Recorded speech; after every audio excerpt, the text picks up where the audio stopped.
I'm sipping this here. I'm drinking through a straw, so.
Welcome, short track fans, to Let's Talk Short Track Racing. I'm Alex Jorgensen. This is Frank Kreyer. Frank, man, been a good weekend in short track racing, huh? Yeah, no, actually it was pretty awesome. What a week. It was cool. We started our podcast, episode 1 last week. Didn't know what to think of it. I was hoping to get like maybe 25 people to listen, and here we had over 1,000 live. That was pretty cool. Hey, it's just goes to show this is the kind of thing that's needed in short track racing. Yeah, so. No, I think so too. Right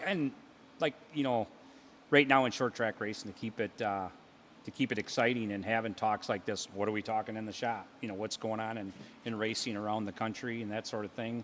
Tonight we got some pretty cool guests, even call-ins. We're going to have a couple sprint car racers here calling in, and we got Neri on site who's going to do an interview. Should be a pretty good show. Yeah, right now he's producing. Say hi, Nick. Did we tell these racers when they come in they got to actually work for this? Yeah, you gotta work your own camera. You gotta earn your way. If we turn around and showed everybody what this all looks like in here, it makes me laugh. It feels like we're in a newscast at Channel 27 back in Madison, but cables and wires hanging down. Well, it's all part of the business of short track racing these days. Promotion, right? Yep, absolutely. And speaking of promotion, there's one short track that we know has been fantastic at promotion over the years.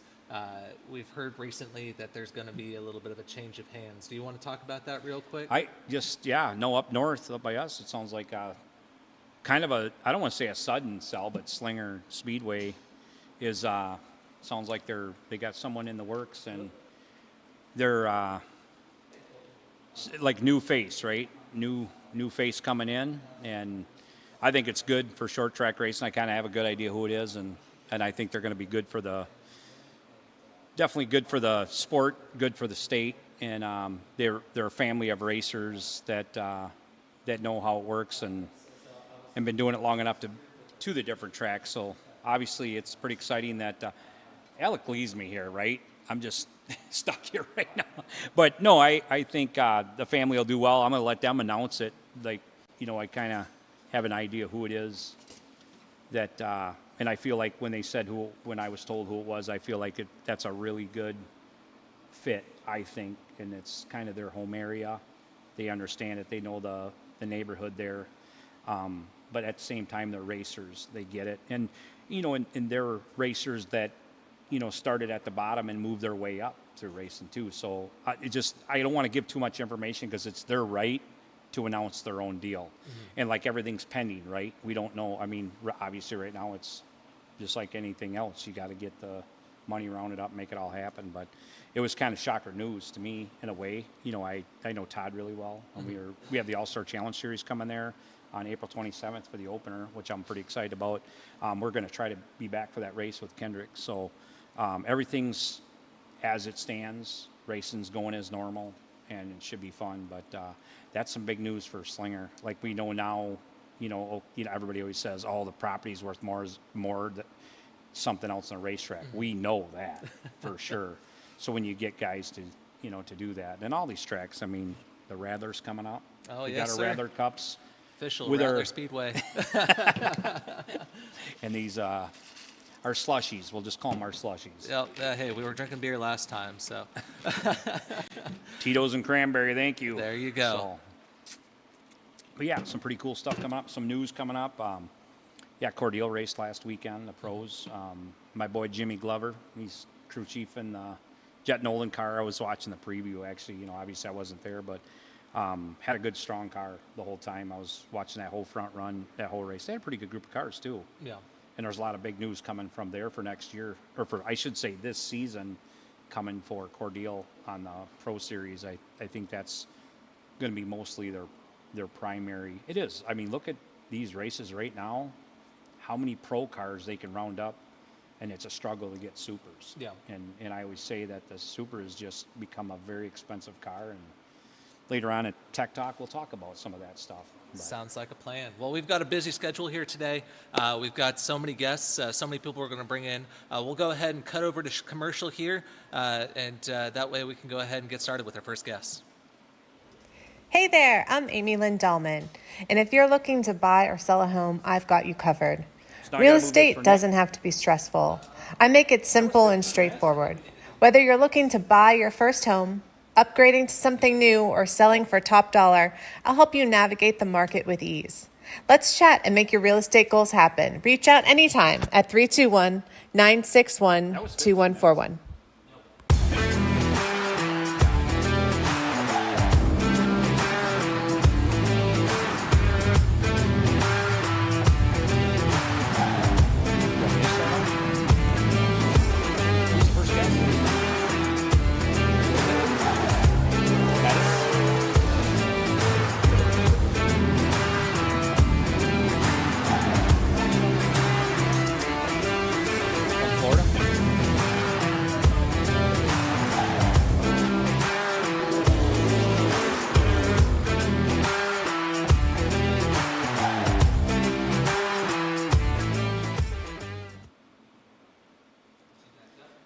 Back on live with Let's Talk Short Track, and I guess we're going to have a guest calling in today.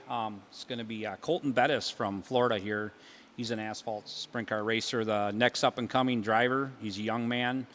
I guess he won a bunch of go-kart championships and go-kart races, so he's going to be calling in here, and we're trying to get that put together, so we're all new at this, so be careful with us because we're taking phone calls in for the first time. Last week we were just winging this, and and to me, it's just like we're trying to talk about short tracks throughout the country.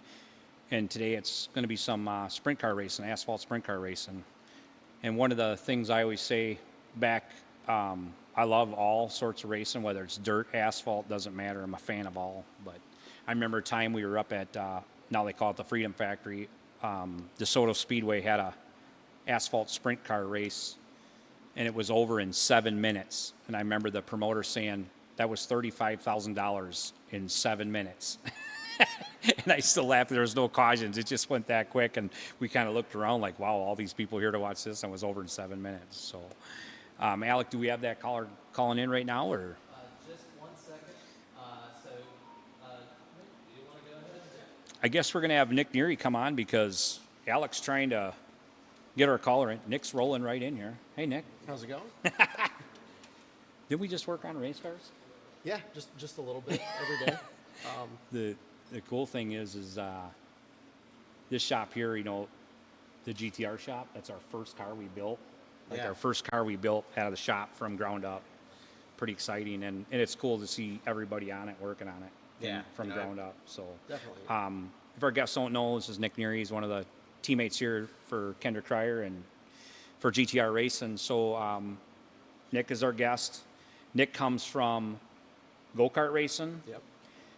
into road racing, Indy Lights, and into asphalt. And I remember me and you were talking about kind of the IndyCar world, because I even said, man, I have a friend of mine in road racing, and I look at the cost of road racing, some of that money, that the stuff that they have costs so much. And I remember you telling me, you know, how can you keep racing on a better budget, and in late models is what you chose to do, because that was the thing. You could race local, do the things you can do, and afford to do it, and that's what got you into oval asphalt racing. Yeah.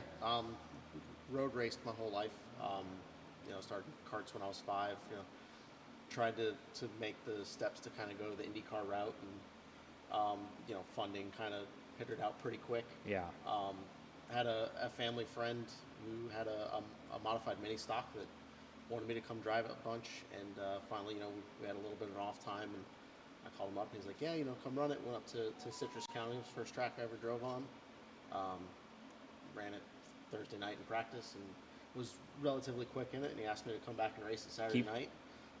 So went back, did that, and won my first race out, and was kind of hooked ever since. And the mini stocks, that's like the 4-cylinder, Yep. like I call them hybrids, like they're all built out. Yep.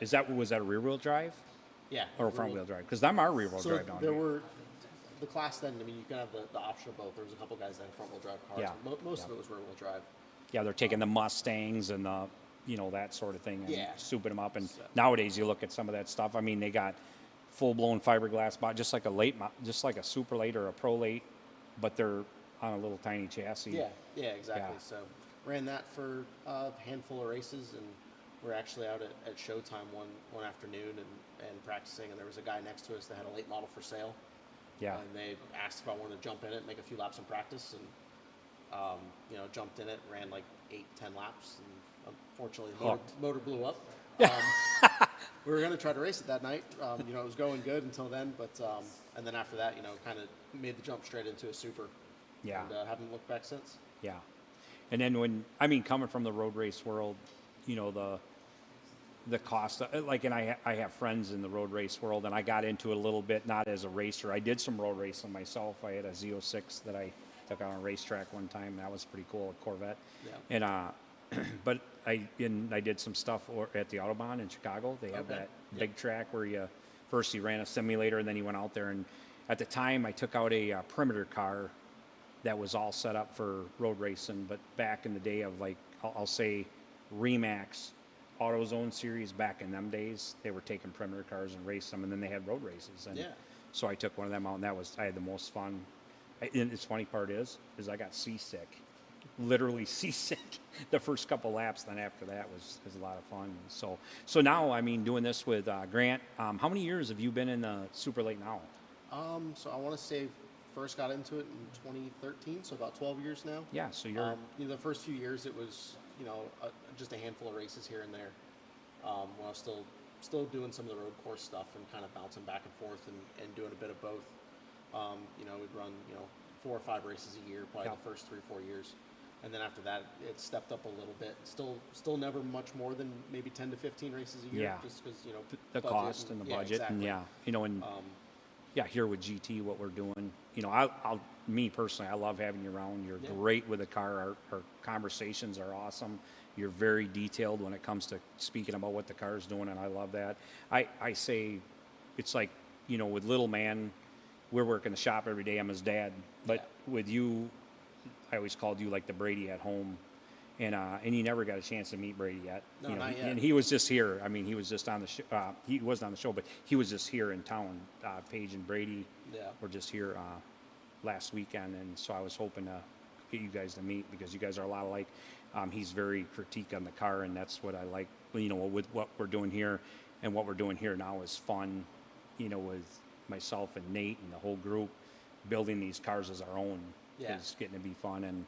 But now doing a bigger schedule, and it's preparing, right? It's preparing ourselves. Right now, your start was good. We got to win. You got to win in a third. Yeah. I mean, our record at GTR is a win in a third with you, and I laugh because I said it. You know, little man, you got big brother's whipping your ass. So, but no, it's getting to be fun. We've done some pretty cool stuff so far, and getting the cars changed around and moving forward with this is going to be exciting. We're trying to get the Pro ready right now. The build out on the Pro, like I said just a little bit ago, it's the first car out of GTR that we're building from the ground up. Nate's been really working hard on the GART car, getting that one ready, you know, for this race. And a lot of people don't know the time and effort that it takes to get these cars ready. You know. No, definitely. It's been a lot of fun. You know, I'm learning a ton from you. You know, getting to work with Kendrick and Max, and you know, it's going to be no time, and Kendrick's going to be, you know, kicking my ass too. So he'll get it. It's coming quick. So you know, the speed's there, and you know, a few things I feel like I can teach him. And you know, and he's a hell of a little driver. Yeah. You know, and he's got a bright future ahead of him. Well, and you know, it's hard for Dad. You know, I'm hard on him at the same time. But I always say that when I watch you race, and I watch you, I feel like you're very smooth. And I always tell Kendrick, you know, Nick is smooth. You watch how Nick, and that obviously comes from road racing, or probably not road racing, more than go-karts. I feel go-karts smooths people out. Yeah. You know. Definitely the go-kart stuff had a lot to do with that. Yeah. And a lot of the, you know, I mean, I raced so much, had so much seat time in a go-kart. Yeah. You know, racing, I was in a kart every weekend because my dad always had the philosophy of, you know, if we're not out getting better, somebody else is. Yeah. So, you know, it was every weekend. I remember, you know, running Daytona Kart Week right after Christmas. Christmas Eve, we'd actually be out at the racetrack breaking in motors and stuff, getting ready to go Daytona. Yeah. And Daytona, I watched some of them. You get right up, you go through the road course part of it, and then you get right up on the speedway for a part of it, right? The road, so there's three kind of sections of Kart Week. Okay. You got the road race stuff that kind of runs the 24-hour layout. I ran always the sprint karting stuff, the sprint side, which is down in like turn 3. Yep. There's a full sprint course down there. It's normally like RV parking during the 500 and stuff. And then you have the dirt track outside of the speedway. So, you know, I ran that for years, from when I was probably, you know, 7, 8 years old until I was 15. Going just about every year. Yeah. No, that's cool. Kendrick did a little bit of go-kart racing. It's funny because he's undefeated in a go-kart. The little bit he did it. And it's funny because I didn't know nothing about it. And I said, well, you better learn. So he jumps on YouTube and he's like, Dad, I got to hold it wide open everywhere I race. And I'll never forget, we went to every asphalt race. He won every asphalt race. We get to a dirt race. This is so comical because one of it's actually Jeff Starr race engines, built this engine for him. And he goes, hey, bring your kart to Fruitland Park. I think it was down here in Florida. It was Fruitland Park. There's a big national race. We showed up to that race with this go-kart, no motor, in the back of a pickup. We look like hillbilly redneck coming, like everybody's there with big trailers. We pull this cart out, and these 3 15-year-old kids grab my kid's cart, put a motor in it, do all this stuff, get it ready, and Kendrick goes out there and drives it right off into turn 3. Pulls into the pits. He's got his little helmet on, and he goes like this to me, and I'm like, what? And he goes, it don't turn. And I said, dumbass, you got to lift. You can't, like, because in the asphalt, you held it wide open. Yeah. In the dirt, you had to lift. And it was funny. That night, he ended up second. That was his first non-win, but against a heck of a group. But he picked it up right away. It was cool. No, it's actually, you know, I did a lot of coaching with younger drivers and stuff with the karting stuff. And it's good to hear that because it's always easier to kind of back someone up, back a kid up and Yeah. get them to slow down a little bit than a kid that's timid and try to get them to grow a pair Yeah. and Yeah. figure it out that way. Yeah. So, I think a lot of the reason he's had that much success and all the experience you had and your dad's Yeah. had, being a racing family, it definitely gave him a good head start. Yeah, I had it with my dad too a little bit. I remember one time when I got into it was the Junior Cup Series back in Wisconsin and Illinois. We ran these cars were like a go-kart. That's how I got started. And then when I got into a super late, because really there wasn't limited lates and that when I got started, there was very little of that. Like pro lates, pro lates weren't invented till the limited late down here even. Right. And a lot of and it comes from kind of the Indiana area. It was like, where did the limited late model? It was limited late models, but then it was pro late 8. And then down here, they just took the limited lates, kind of got rid of them, built pro lates, went with a cheaper engine. The thing that always struggled was, why do they run the same shocks, same bumps packages, and just put cheaper motors out? Yeah. And it makes no sense to me if they're trying to make it so it's a little bit limited cost, but a lot of these big teams all have pro lates anyway. The thing now too is with the pro late racing, it's just as expensive to build a pro late car as Yeah. it is a supercar because you want everything lightweight. Yeah, perfect So example. It yeah. really, the little bit of money you save in the motor, you spend elsewhere. Yeah, exactly. Talking to guys that building brand new cars and stuff, and it all ends up being the same at the end of the day. Then it comes down to what gives someone the option to want to go pro racing over super racing. A lot of the super racing, like the bigger races, are long races. Yep. You're going to the racetrack, you're buying 4 or 5 sets of tires. Yep. If it's the Derby, you're buying 10 sets of tires. Yep. That's where now the extra expensive super racing is compared to pro racing. Yeah. It has nothing to do with building the car.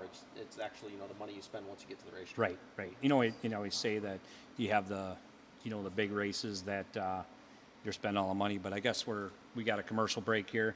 So Nick Neri, great having you on. Yeah, good to We'll be go here. off our commercial break. So actually, after these messages, we got more guests calling in, and thank you. Thanks, Nick. Thanks. Hey there, I'm Amy Lynn Dahlman. And if you're looking to buy or sell a home, I've We got need you the covered. countdown on the- Real estate doesn't have We to need be the countdown stressful. thing I make so we it know how simple long and it's straightforward. Whether you're looking to buy your first home, upgrading to something new, or selling for top dollar, I'll help you navigate the market with ease. Let's chat and make your real estate goals happen. Reach out anytime at 321-961-2141.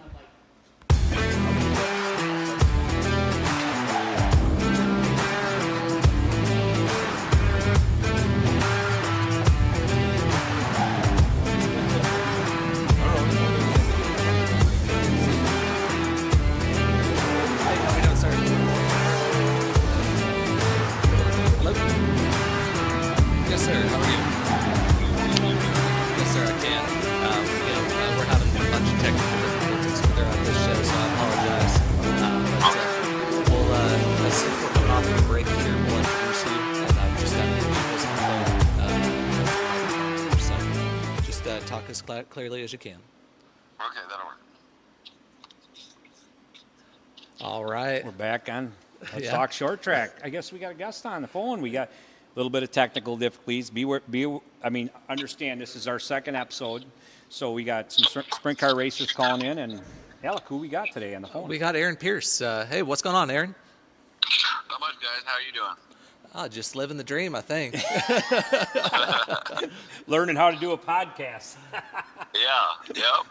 Learning something new every day. But man, one thing you're not learning is how to drive a sprint car, man. It sounds like you've been behind the wheel here for a hot minute. I've raced since I started racing motocross when I was like 8 years old, and then go-karts and into midgets and all that stuff. I've been doing it a long time for sure. And, I've been trying to kind of step back a little bit from driving lately. I had a little stomach issue, 3 or 4 years ago. It kind of sidelined me for the little 500. That's when I got Tanner Swanson to drive for the little 500, and the doctors didn't want me to race for 6 weeks. So that's when I got a hold of Kaylee. And, I like what I'm doing, and it's fun being on this side of it. It's nerve-wracking for sure. I think I'm more nervous watching than I ever was racing. Well, I mean, you've built yourself up quite a team and quite a reputation. You're coming down here to Citrus County Speedway for the dream here. What are you looking forward to most? I mean, we were down here last week and had a really good weekend. You know, the sprint car, you know, had an engine issue that, you know, if that wouldn't have happened, it would have been a heck of a battle between Kody and Colton for the you know, the main championship part of the Dave Steele Classic. But you know, I'm excited for Citrus. I've got a really good car for there. I won't change it much from Showtime.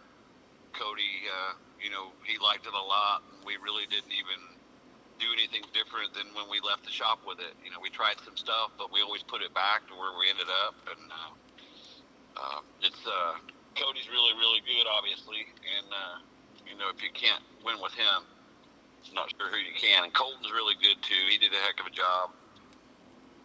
And I'm excited for this weekend to watch both of those guys. And you know, Kaylee, she's only ran one wing race before, and she ran at Citrus, and she finished fourth or fifth, I think.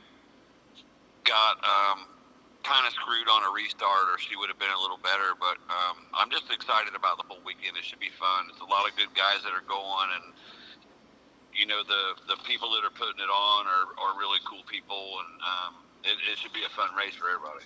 Absolutely. You know, we're all looking forward to it. You know, a lot of us come from more of a late model background over here, but we appreciate all types of short track racing. And Frank, you've got a look on your face like you got a heck of a question. Yeah, so Aaron, one of the questions I had was, so I was looking at your kind of like what you've done, you know, in racing. So I see you did an ARCA CRA Super Series race. I've done multiple. Yeah, so just in time, just stuff that people ask you to drive their car, or is it something you wanted to try? I mean, I ran third at the Winchester 400. You know, I ran in the top 10.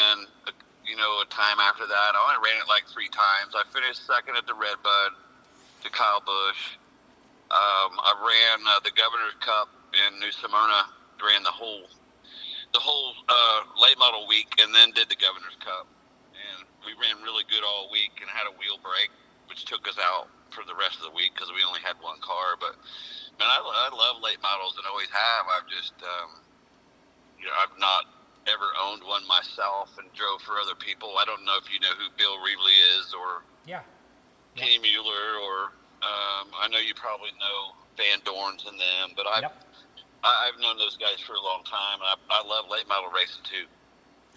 Then you've done the super modifieds also. I have. I ran a super up at Sandusky 2 or 3 times. But that and one time at Anderson, I ran a super, and that's the only time they've ever ran supers at Anderson, as far as I know. Well, when they had the super, super Yeah. modified. One of the things I was out at Oswego, New York, racing an ASA race. I can't even remember what year it was. Maybe it was like 2006. And when I was racing, and I remember that was the first time I've ever seen a super modified live. And yeah, they're really cool cars, aren't they? Oh, you know what made me laugh is that's when ASA kind of went to the crate engine, right? To the spec motor. We're all out there turning 6,400 RPMs, beating on a chip, and then here them super modifieds coming out. I'm just thinking, what are we doing? These things are just the ground shakers, is what I call them. Yeah, for sure. I mean, I've drove a lot of different stuff. You know, from road racing stuff that Kaylee's been doing lately, you know, she's hooked on that. She loves that, and that was kind of, you know, my deal. I turned her on to with Chris Santucci and LSI, and they really get along good. She has a lot of fun doing that. I worked at a driving school for 6 or 7 years out at Bondurant in Phoenix, so I've done a lot of everything. I have tried drag racing, and I just don't care for it. Yeah, that's a lot of sitting around to go down a quarter-mile racetrack.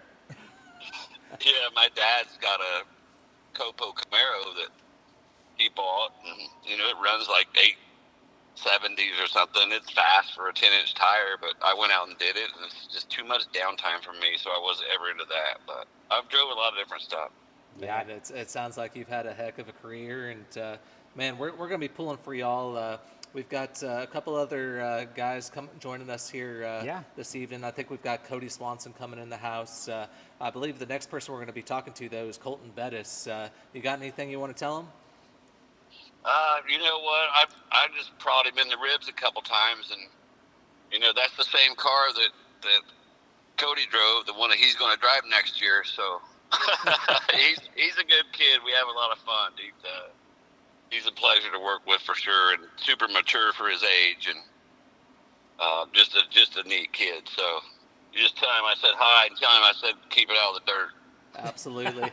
Sounds good. Well, we appreciate you coming in and chatting or calling in and chatting with us. Like I said, our show this is new what we're doing, and we're just trying to get this thing where this is a place to talk and meet drivers and tell them our story and what we're doing and people calling in, messaging, that sort of thing. So we're excited to have you on.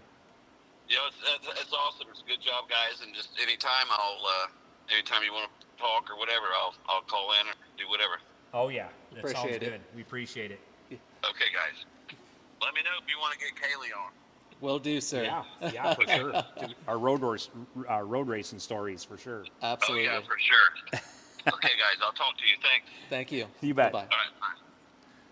That's pretty cool. Having the Man, his career is just all I'm over the just map. looking at this list right here, right? I'm seeing all this stuff that he's done, and I always say in life, right, for me, my main focus was asphalt, super late models. That's all I ever did. And when Nick was on here, we were talking about the different venues. I did get the road race. And the one thing I got to say about road racing, that was probably the most fun I ever had in a car. Oh, 'Cause yeah. It's like I can't even believe. I mean, and that car I drove, I got over 200 miles an hour on that track I was on.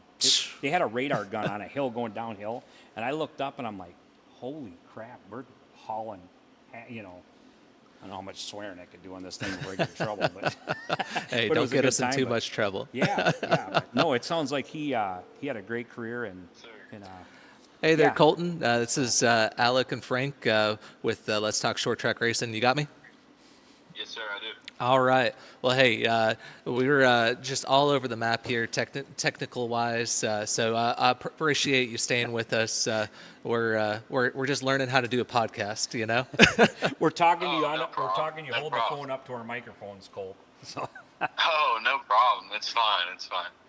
Well, yeah, no, Colt, I just let people know how old you are and how you got started, and we're trying to, like I said, we talk about Let's Talk Short Track from all over the country. So you're an asphalt and dirt racer, or mostly asphalt? Just mostly asphalt. I got started in a dirt go-kart when I was 3, and then I started testing when I was 3. I ran my first official race at 4, and then I worked my way up. I won like 14 championships in go-karts, and then I went to a super mini late model, mod mini, 4-cylinder. And then after that, I made a big jump and went into a sprint car. And then I've been in a sprint car and late models these past couple of years, and it's been fun, that's for sure.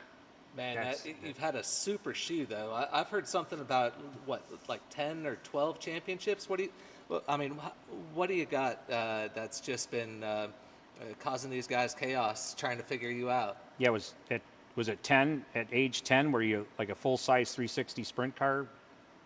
Yes, sir. I ran my first qualifying laps at 10 at Showtime and qualified like 6th, I'm pretty sure, against some of the big guys that were down here. My grandpa wouldn't let me run the feature, but I got to start in the back the next weekend, and it just started from there. You're the youngest to win a sprint car championship. Am I hearing that right? Yes, sir. I was 12 when I won my first race, and it was right after my birthday, too, so it kind of made me a little upset, but 12 is still, I think, pretty young, and I think it's the youngest in history, and I also won a championship that year, too. Awesome. How old are you now, Colt? I'm 15 years old. 15 years, just a kid. They're not able to even Yeah. drive on the road without an adult Yeah, I present. know. Good golly. You're talking to us like, yeah, I'm 30 years old now, and yeah, back when I did this is just like 2 years ago. Yeah. So now what you got? What's your plans now? What's your dreams? What are you trying to do? So my dream since I was a little kid, which I'm still a little kid, you know. Yeah.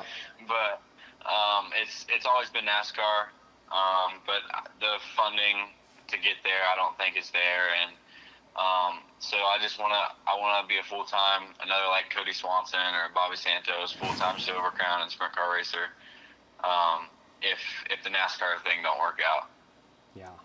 That I say all the kids throughout the country, that's what it just used to be. Everyone, that's the dream, right? And I feel like it's horrible to say that the talent level to get to NASCAR is out here, but now where the talent comes in is how much money can you go get so they can get on a team. Yeah, it's like you can have one of the best drivers and they can't bring $3 million to the table, and then you can have a driver that's okay and or a driver that's never touched a wheel before, and they can bring $3 million to the table when they're signed before you, and it's sad what the sport has come to, but it is what it is. We say that with, growing up. I always said, so I'm 54 years old. I got my kid racing.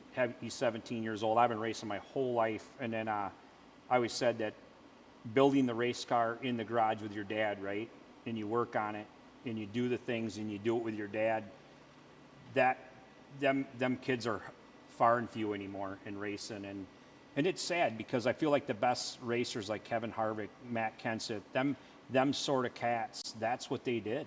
I mean, they worked with their dads in the race car shops, ran short tracks all over the country, and then they got picked up. And nowadays it's like they look at you how much you're worth, what's your back wallet have, and it's just sad it's that way. And I mean, and I'm not afraid to say it, racing's got so pussified that way. I don't know if that's even a word, Yeah. but it just drives me nuts that, you kids are working your heart out. But I'll say this, make short track racing, this is my advice, the best that it is, because I feel like I don't even care about NASCAR anymore. I have a hard time watching it because we got the greatest racing in the backwoods short tracks and letting people know we're out there. Hey, you know what? There's that T-shirt. 100%. Let's make short track racing great again. Yeah, right? absolutely. And and like I said, you got 100%.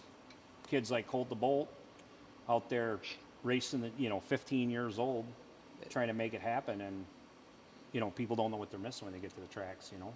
So you're coming down to. Yeah, Oh, go ahead. it's sad like that. Like when you go to the tracks now, and there's 100 people in the stands. When I remember when I was around like 6 or 7, I could go there and there would be 30 sprint cars, and then there would be a packed house. And it's just sad to see what the short track racing is going downhill a little bit. Yeah. Well, one thing you won't have to worry about is plenty of fans in the stands over at Citrus County this weekend. We got the Dream at 50. Yeah. It's going to be a heck of a show. What are you looking forward to coming into Citrus County this weekend?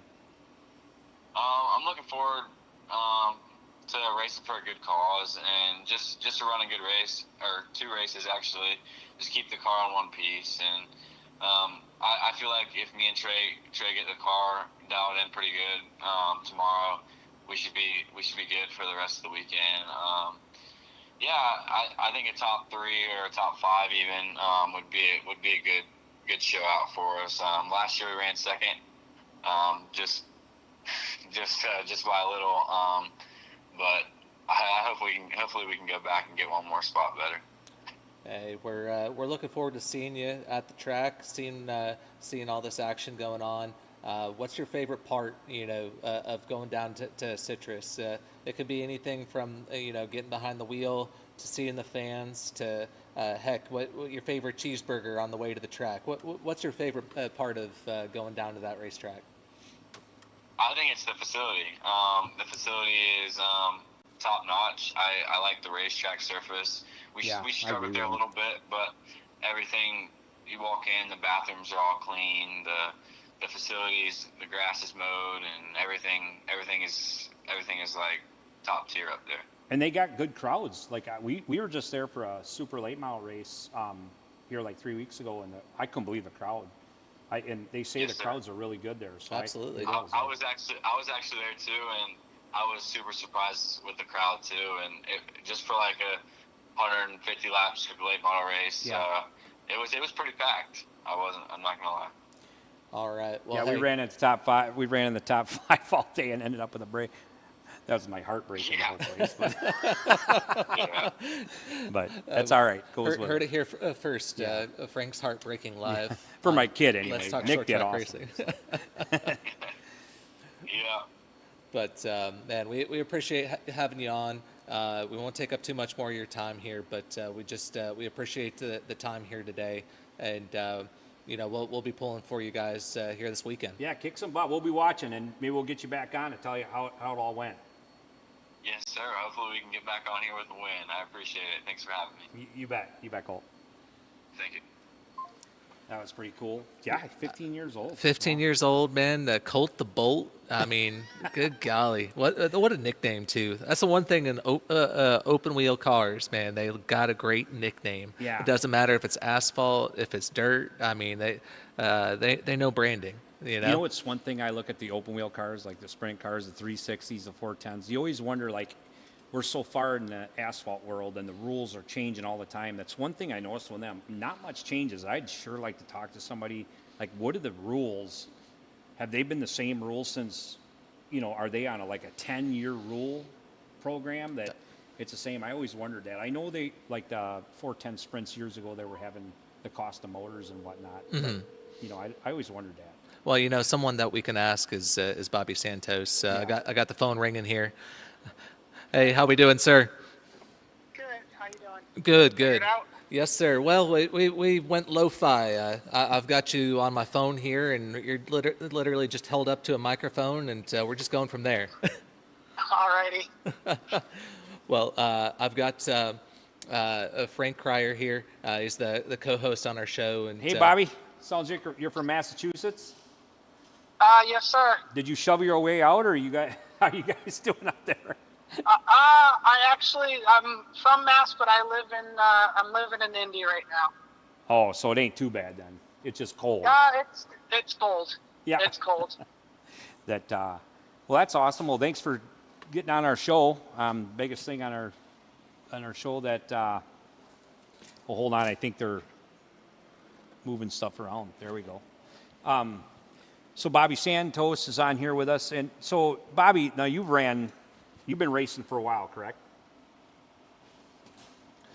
We lost him? Bobby, you got there? Oh, yeah, you got me? Yes, Oh, sir. yeah. So- yeah, you've been racing for a while, right? Yep. I started racing in actually 1990 in quarter midgets and worked my way through that and been racing full size race cars since '99. So it's been a while. So you're coming up this weekend to race Citrus Speedway to The Dream, Dream Weekend Dream here Weekend? at Yeah. Citrus County Speedway. Yeah, excited for that. It's been a long winter and just looking forward to getting out of the cold and get down to Florida and competing in the Dream Fun race at Citrus County. JJ Dutton and those guys have done a great job of promoting this race and getting raising money for the Dream Fund first of all, and then just getting good cars and raising a good purse to get everybody to want to come down and participate. So looking forward to two hopefully good nights of racing.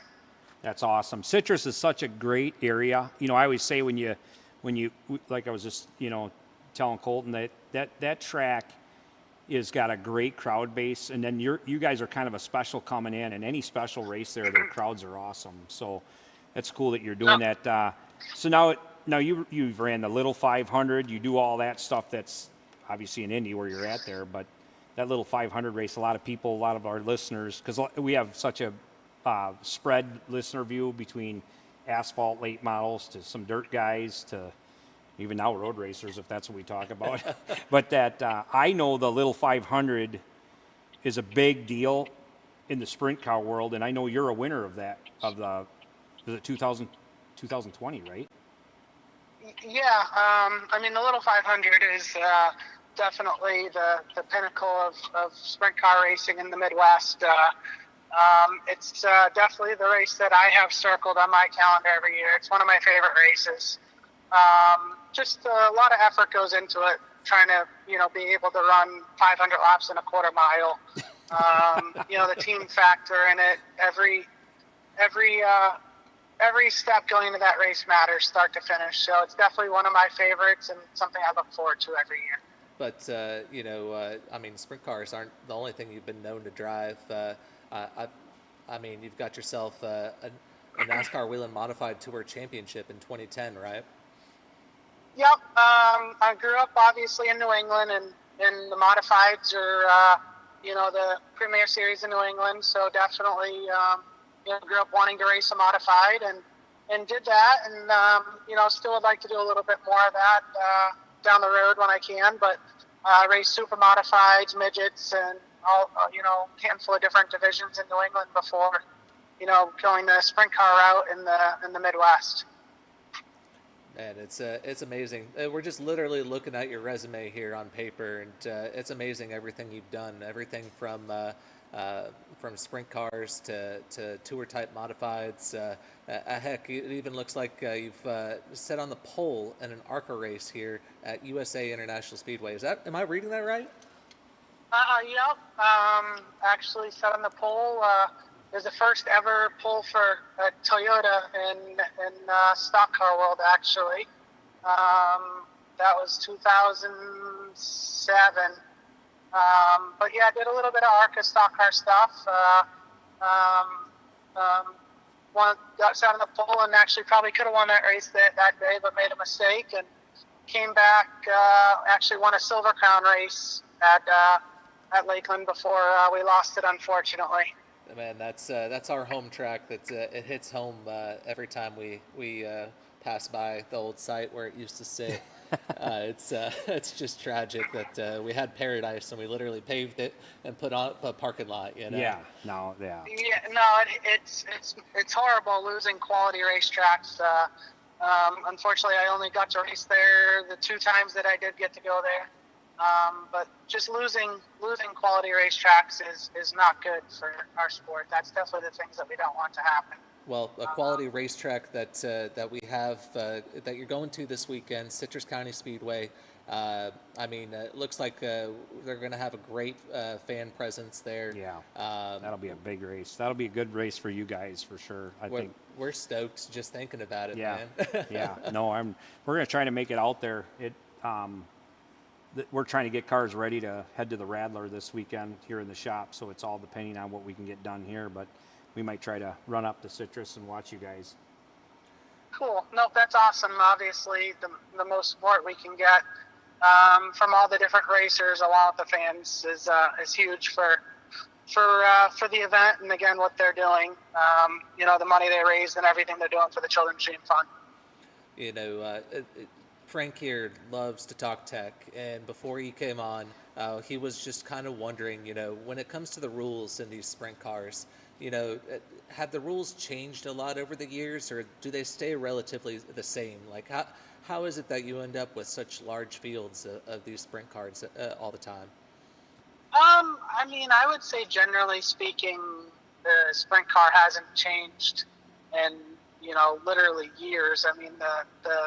I have, my cars are beast cars, and I have an older car that's probably over 22 years old, and the pickup points and everything on it are the exact same as a brand new car we built a year ago. So overall, the sprint car, they're old-fashioned, front axle, live rear axle cars. Nothing about them is fancy, just old-fashioned. A lot of horsepower, no downforce, which to me, that's what racing should be. The driver, the crew chief working together and making the car work, without the technology and some of the forms of motorsports. A sprint car kind of stays away from that for the most part.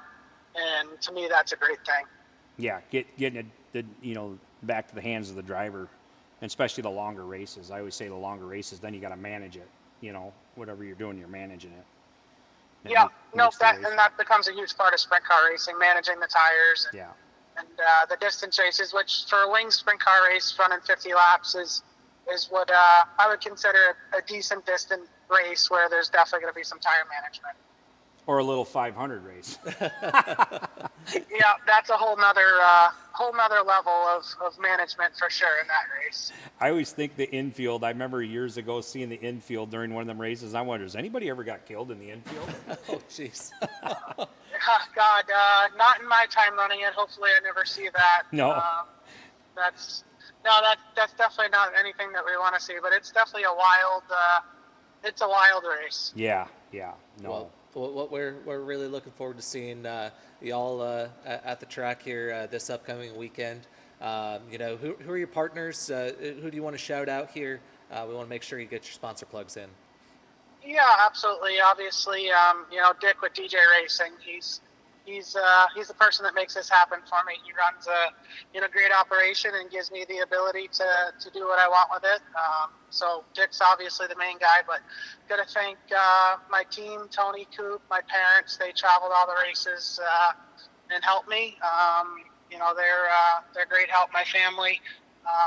Then sponsor-wise, Brown and Miller Racing Solutions, Advanced Shocks, Indy Metal. Simpson Race Products, just a lot of small sponsors that help make it happen. Right Awesome. on. Yeah. Awesome. Well, hey, man, we appreciate you taking the time to call in today, going along with all our technical difficulties. But, hey, we're looking forward to this weekend, and we just want to say thanks for coming on. No, thanks for having me, guys. I appreciate it. Hopefully we see you this weekend at the track. Sounds good, buddy. Have a good one. All right. Bet. Thanks, guys. Bye. Well, technicalities with the phone's not too bad. At least we're like two guys in a GoPro. Hey, when we first talked about this, you were like, hey, just two guys in a GoPro. I said, geez, this is better than two guys in a GoPro. We're close. We're getting there, man. We're getting there. We'll figure out these little gremlins here in the next couple of days, and we'll be a smooth sailing on into the future, I'm sure. Yeah, no, it sounds good. I think we better take a time for our commercial break. That sounds like a plan to me. Then we'll come back with Tech Talk. Sound good? Sounds good. All right. Hey there, I'm Amy Lynn Dahlman, and if you're looking to buy or sell a home, I've got you covered. Real estate doesn't have to be stressful. I make it simple and straightforward. Whether you're looking to buy your first home, upgrading to something new, or selling for top dollar, I'll help you navigate the market with ease. Let's chat and make your real estate goals happen. Reach out anytime at 321-961-2141.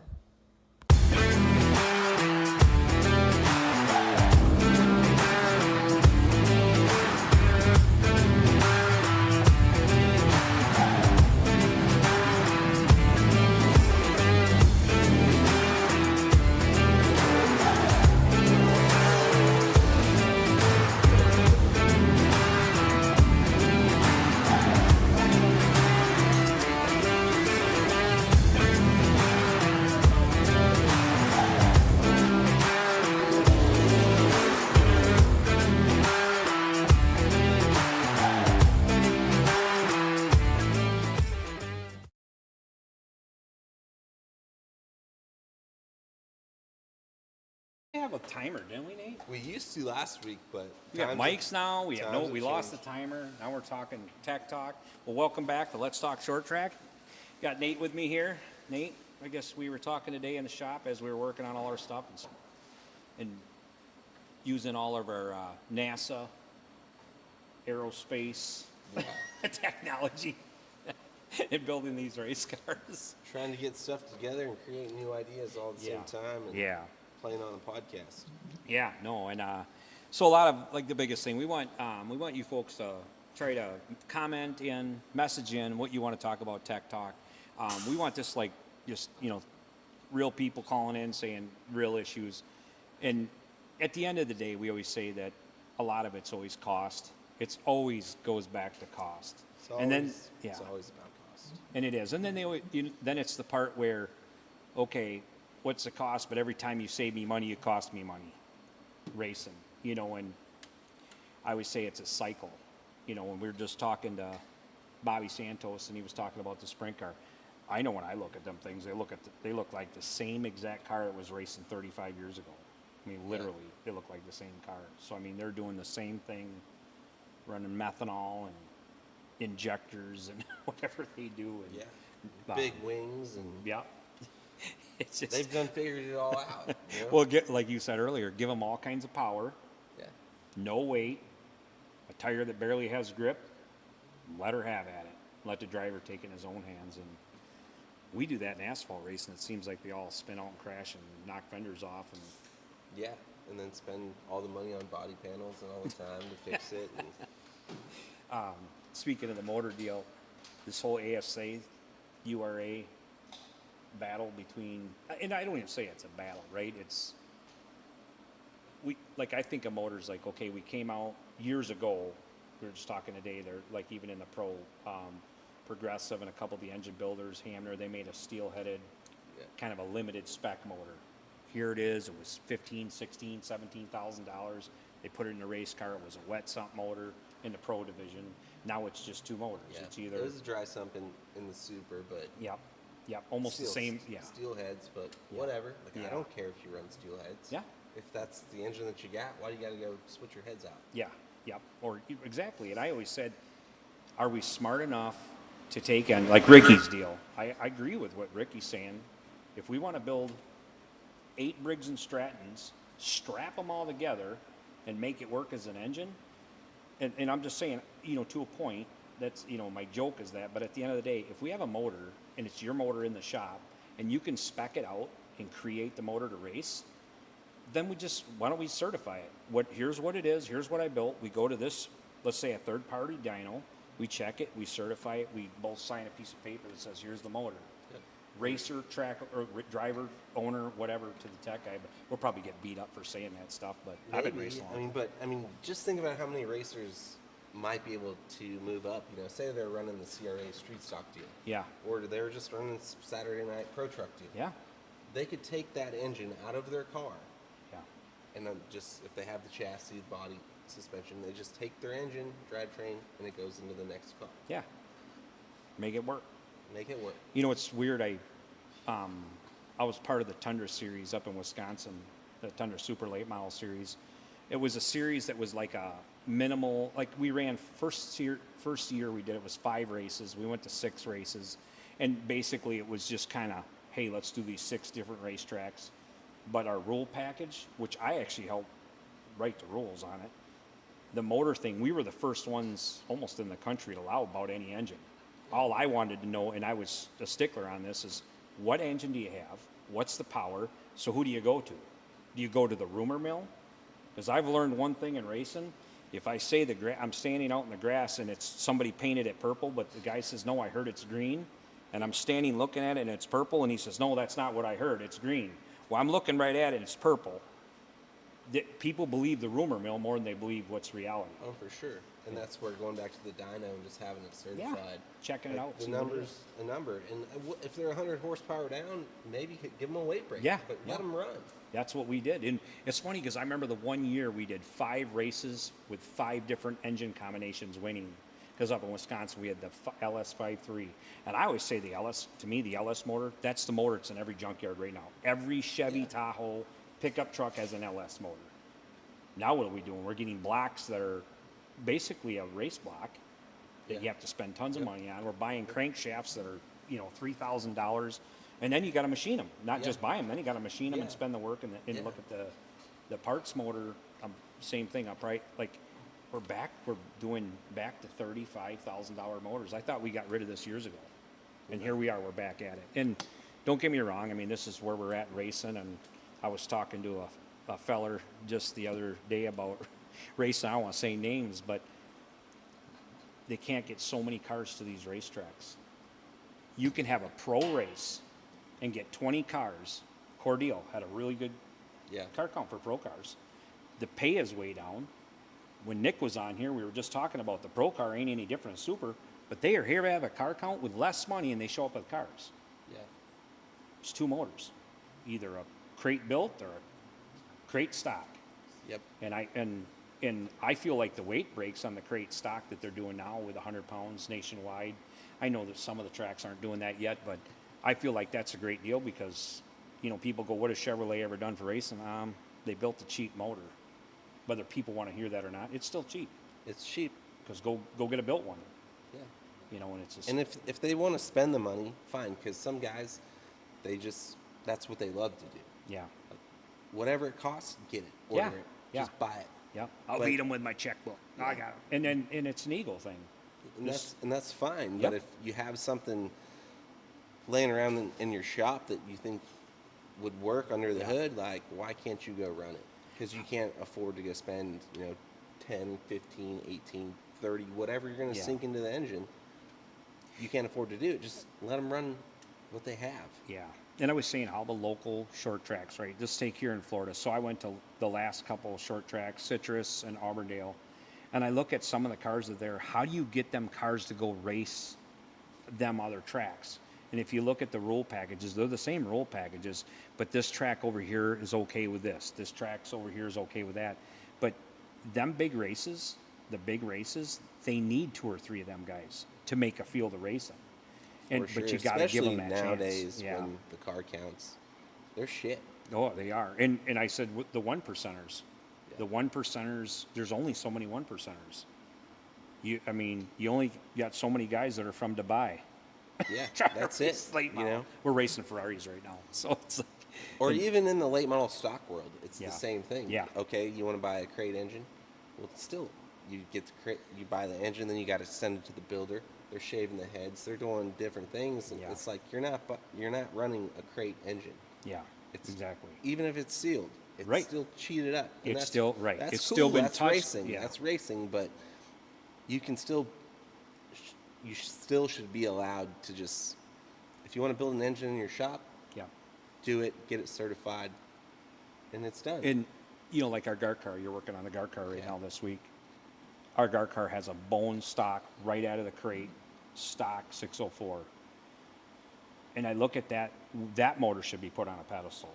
And I know some guys will beat you up because why? They take that motor, they go to an engine builder, and then they struggle with it. But we're beating them against the chip. We're beating them against the chip. Them engines aren't designed to be beat against the chip. Like the driver driving them, they don't know. Right. They just tell them. It's a break to them. It is, and it's I always called it traction control on entry, right? It's pounding the car into the track, putting pulse in the car, and getting in. But at the end of the day, it wasn't designed to do that. Now we're hitting the chips at the start-finish line and just burying them into the corner. And the engine blows up, and now I got to have my engine builder build this motor so it can do that. But you talk the engine builders. I was talking to Jeff Hamner, and he was just like, "Man, Frank, that's all we're doing nowadays is working on the engines because they're all pounding the chip to death, so they don't rattle apart." Yeah. I remember years ago when we'd get on a rumble strip on a 100-lap race, and I couldn't believe the bolts that were loose on the race car. Yeah, just from the vibrations. Just the vibration of it. And then now we're beating the chip every single corner, every race. It's just tough. And but I guess what do we know? We're just guys that build race cars, I guess. That's it.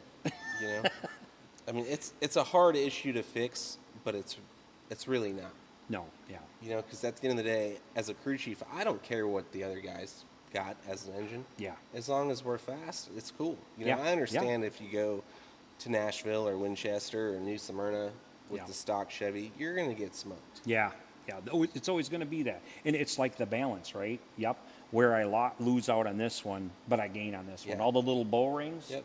Yeah, but at least if you can afford to go run the little bull rings, and you're happy with that, you're probably not even going to be able to afford to go travel to run those big races. Yeah. But at least you can go show up and run. Yeah. The smaller And run places. with them. Yeah. Run Run like with Slinger them, or something. Yeah. Yeah. It's weird. Like we went Slinger. So we ran the pros All-Star Challenge race. We had 45 cars qualify. Actually, Kendrick qualified with a stock 604, which we were shocked. But in the state of Wisconsin, little man's fast with the pro car. Yeah. He gets beat up so bad. I'll just say beat up on the back end, right? That car's so cheated up. It's this, that's that. They pulled the motor out twice. It's a stock 604, and I always said, we're still complaining about engines that way. Yeah. Where, we all know, and even crew chiefs, everybody knows it's not the motor. It's getting the car through the corner. Yep. And they're worried about the motors and that sort of thing. That's why I always say that I like the 604s. I've always been an advocate of them. Yep, there's been times where they've had some bad ones. Pre-pandemic, we were good. They were on a roll. The dirt world's been using it forever. Yeah. And it's strong, but there again, we keep adding RPM to them. Not down here, up home. They had the 6,700 RPMs at home. I said, they're not even designed for 64, and we're beating them Right. at 67 now. That's just a matter of a time bomb waiting to go off. Right. And there's ways to get that RPM in your engine, Yeah. you know, through the box. But again, that's money, and that's a whole nother, Yeah, that's a whole other story. topic. But Which box do you have? What can you do? right. But, And yeah, I mean, I think I heard Bubba Pollard talk when he won in the fall at Cordeal. He had the stock stuff, and he's like, well, it still works. yeah. Didn't have the new heads or anything like Yeah. that. It's I like, think like Cordeal, my first time there as a crew chief, I mean, we struggled so bad with just other parts of the car, but it reminded me of track at home so much. I couldn't believe how quickly you lose forward drive. I couldn't believe that. I was like, wow, this track. So now knowing going back there, what we got to do, I'm excited because it's like, okay, I got a track like this at home, not expecting with the changes in the car we got to yeah. make. And I love that place. I've always ran Yeah. pretty good there. Yeah. So it's just one of those small little places. Yeah. You know, like Yeah. you don't need a ton of power to Yeah, make it I work. think that's why the Pro is almost the perfect car there. Yeah. For a weekly program, if getting the pros to be the weekly thing and just start making them races big. But yeah, on the ASA engine package versus the URA engine package, I think what the Ricky deal, there's no reason they can't grab onto that. I just feel like they just get together and come up with just come up with one dyno, and this is what it is, like Yeah. a neutral dyno, and don't tell me they're not there. Someone's there, Yeah. And then if they want to tech your stuff or protest it at the track, yeah, you don't have to tear it apart at the racetrack. Go back to that one spot, yeah, one place, put it on the dyno, tear the shit apart. Yeah. You're legal or you're not. and especially where racing is right now.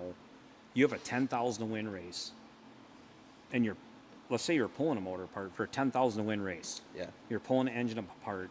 How much does that cost? Because nobody's going to build it back in their shop. Nope. They're all going to take it to their engine builders. So then here they hand that check. They broke even on the 10 grand, we'll say.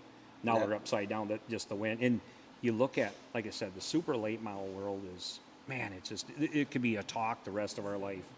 And my heart is fully into that. But I said sometimes we got to dummy it down a little Yeah. bit, get it to where it's back. But here we are building super late models and pro lates, and Yeah. that's and what you we're just doing. got to pick your builder. And for me, I don't care personally, you know? Yeah. I don't care if someone at home wants to build their own stuff and show up to a race. Let's go race.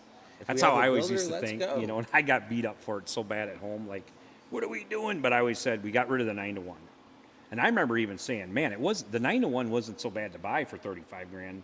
Right. But when you went to go refresh it, there was a refresh that cost 6,500, but was never 6,500 because the engine builder came back and said, "Oh, you want the new update? It's Right. 13,500." And I'm the guy that had 3 of them on the shelf. Yeah. And that to me was like, how long can a guy do this? And I looked at myself like, how long can a guy do this? How long can the plumber and his dad? Not very long. Yeah, it's Not just very it. And I go, we need something that's like, remember when Chevrolet came out with the Geo Prism, the Geo Tracker, and it was like you went to the car dealer, you couldn't afford the Monte Carlo Yeah. or whatever you were buying, so you bought the Geo. I said, the moment we figure out how to get the Geo to run with a Ferrari, Yeah. we can help race him. So the kid can run, but you don't take the limited thing and say, nope, you can race this, but you're going to be back here in 10th through 15th. Right. It's not what you do. Right. It's got to be equal. It's got to be equal and make it work. And with real life data, Yeah. getting the data, what does sure. the motor do, blah, blah, blah. And it can be done because I have friends up in Indiana that run like the Midwest Compact Series, and they show up in a front-wheel drive car, and they're going faster in a front-wheel drive with a 4-cylinder than we did in a Pro Late model. Yeah. Yeah. And it's like, how in the fuck does that make sense? They might have a lot of money in their engine, but I know for a fact some of them don't. Yeah. And And it's like, they just made it work. And on the side where it's like you take that, right? You open the hood of that thing. We look at it. We look at each other. We let the hood go. Like, no one even knows it. Right. No one even knows it. No tech guy even knows it. They think they do, But they but don't they have don't. a clue. I mean, and that's what I said. So here's a prominent class like them, and they're all over the country. Them 4-cylinder classes got 30 to 40 cars everywhere, and they don't even look at the hood. And that's where I always say in racing too. I remember, well, just like the sprint car, hey, just give them 700 horsepower and put them on this tire and have at it. Let them rip. Because then keep the hood shut. We have a track home, Golden Sands Speedway. Golden Sands is like that. It's an equalizer. We don't even have to open the hood. You want to run a 2-barrel, run a 4-barrel, it doesn't matter. The track's an equal. But it's funny, a lot of the big teams don't like that place. And I was one of them back in the day. Right. I hated that place. But I guess we got 2 minutes. I guess Tech Talk, that's it. Geez, that's not enough time. We need to bitch about more stuff. Yeah, we'll be back next week. Yeah, we'll be back next week. So I Let guess us we're going to know. go on to commercials and hit our commercial break here. And I guess we got one more guest on. So just a late bloomer. So after this, we'll talk short track with a sprint car driver. See you then. Hey there, I'm Amy Lynn Dahlman, and if you're looking to buy or sell We a look home, green as I've hell. got you covered. Real estate doesn't have to be stressful. cranberry I make Tito's, we'll it get simple this shit and down. straightforward. Whether you're looking to buy your first home, upgrading to something new, or selling for top dollar, I'll help you navigate the market with ease. Let's chat and make your real estate goals happen. Reach out anytime at 321-961-2141.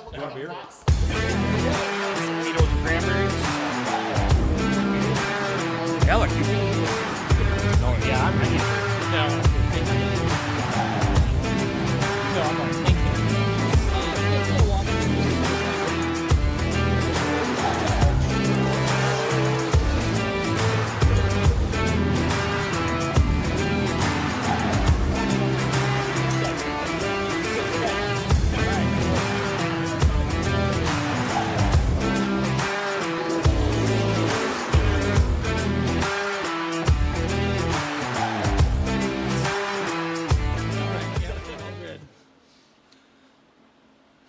Check 1 2. Mic check 1 2. Check check check. You got me? All right. All right. Welcome to Let's Talk Short Track Racing. I got Kody Swanson here, the open wheel man himself. Fresh off the plane, man. When did you land in Tampa? Yeah, about 6:30. So thanks for hanging on to give me a chance to make it. It's a beautiful place, and thanks for having me on the show. Hey, man, we're happy to have you here. It's been a little while since you've been down here in Central Florida, yeah? Yeah, it feels like it has been, but glad to be back. Glad to have some open wheel races to come out and enjoy the short tracks. Well, I mean, you're going to Citrus County Speedway this weekend for the Dream 50. I mean, cool little bull ring, if you ask me. Although a good friend of mine, Jeff Chiquette, once called it a parking lot for go-kart races. So. Okay, I've never been to Citrus County Really? before, so always fun to have a new track to try to figure out as you go. And I know they had this the Children's Dream Fun 50 here last year, so there's a good group of guys that and girls, ladies that may have raced here already. So I might be a year behind, but excited to come out and give it a chance. Well, it's a cool little bull ring. I mean, it's tight corners. Everybody's kind of on top of each other, and you just gotta fight your way through traffic. So it puts on a great race. Yeah, I feel like that. I feel like the open wheel cars, especially midgets, fit really well on a small place. But sprint cars too just have a little bit more maneuverability. That hopefully we can make a good show of it. I mean, you got 50 laps to do it. It's a bit of a longer race for sprint cars, at least asphalt sprint cars. What's kind of your game plan, say trying to drive through that field, say if you start maybe 5th, 6th or something like that, Yeah, I mean, it's hard to say. Some sprint car races are obviously shorter, but I feel like, I run the majority of the Silver Crown series, which is longer races. And then even I run mainly non-wing, and the 500 Sprint Car Tour obviously is anchored by the little 500, but we have a lot of 100-lap races too. So 50 kind of, falls in the shorter half, of my races for the year. And wing sprint cars is something that I haven't been in a while, but have been trying to get back into and enjoying the opportunity to do it. And so, I kind of try to look at it just as a series of hurdles, right? The first hurdle is getting comfortable at a new track and trying to get fast enough to matter, right? You got to be fast enough if you're going to pass your way through the field. So hopefully can figure that part out, figure out how to be maneuverable on the racetrack, and see what 50 laps brings us. Well, I mean, you said it yourself. You know, you've raced so many different types of open wheel cars over the years, and even fendered stock cars as well. You know, what's your favorite car to drive? I've always wanted.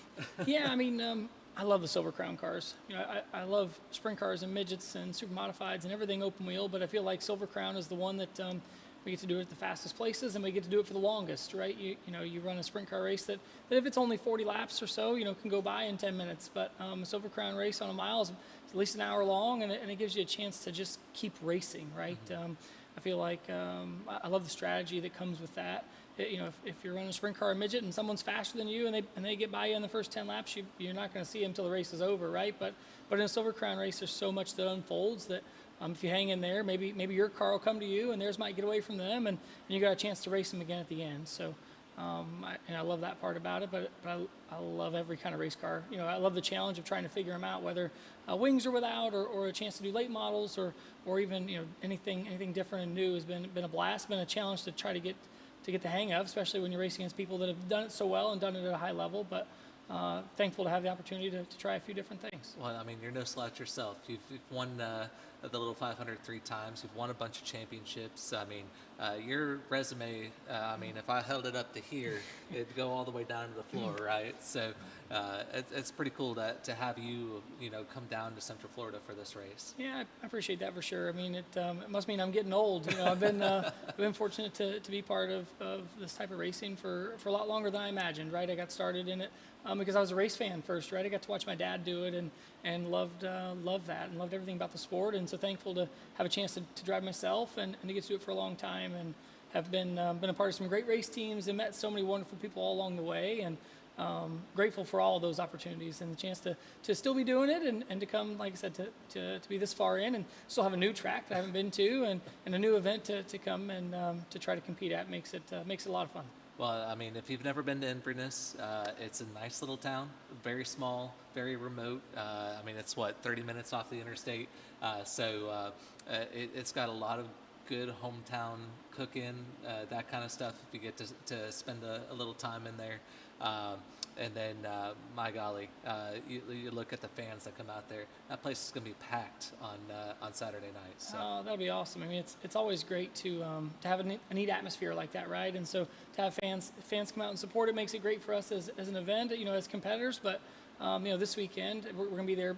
I think starting practice tomorrow, and then for 2 feature nights on Friday and Saturday, it'll be great to have the fans come out and to support a great cause, right? The Children's Dream Fund, I think, is something that I've learned about in the last couple of years, just since they've started having this race. But such an important thing that makes a difference in the lives of those kids and their families that are going through such a tough time. That it's great to have that support, not only for this event, but all to give back to a fund like that. Absolutely. At the end of the day, it's not just about being behind the wheel, right? It's about supporting those who need a little extra help, and we're all happy to do it, right? Mm-hmm. Yeah, absolutely. Man, we're just happy to have you here. Thank you for joining us here on Let's Talk Short Track Racing. Yeah, you bet.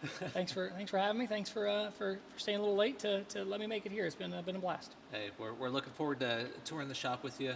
Who knows? Maybe we'll take a camera with us and get a little content with that too. All right, sounds great. All Thanks, right. Alan. Well, thank you guys. Thank you everyone for tuning in to Let's Talk Short Track Racing. My name's Alec Jorgensen, and then Frank Kreyer back behind the camera over there. And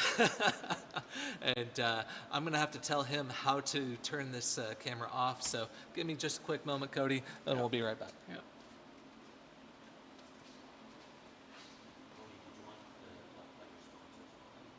Oh, all right.